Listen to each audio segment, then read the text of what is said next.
Ma'am, last na po from my end. May quote din po si VP about you po. Ang sabi po niya, sumasagot lang naman ako sa kanya. Hindi ako tao na kilalanan na unang nakikipag-away. Lagi ako ay sumasagot lang. Sinagot ko na yan dati. Garbage in, garbage out. Pumapasok sa kanya basura. Lumalabas sa kanya basura. Your comment po. Okay.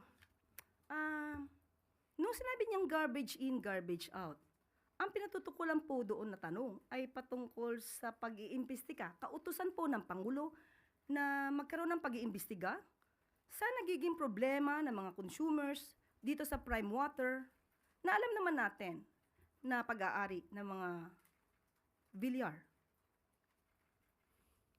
Ang ibig niya bang sabihin na basura ay yung pag-uutos na paimbestigahan ang prime water? Sa mga kababayan nating mga consumers ng prime water, ganito po ba dapat natin ituring ang kautusan ng Pangulo na basura or walang kwenta, walang saysay? Kaya nung sinabi sa atin ng Pangulo na ipag-uutos niya ang pag-iimbestiga at ito naman ay aking ipinahayag sa inyo, basura ba ang pag-uutos na yun ng Pangulo? Marahil sa kanya ay walang kwenta ito. Dahil, tandaan natin, hindi niya siguro alam kung ano ang mga reklamo nationwide na ng mga consumers ng prime waters.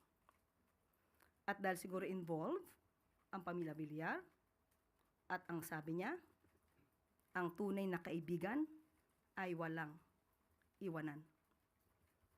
Marahil ito rin po siguro ang dahilan kung bakit hindi naman agad nagkaroon ng pag-iimbestiga sa mga hinaing ng mga consumers ng prime water sa panahon po ni dating Pangulong Duterte.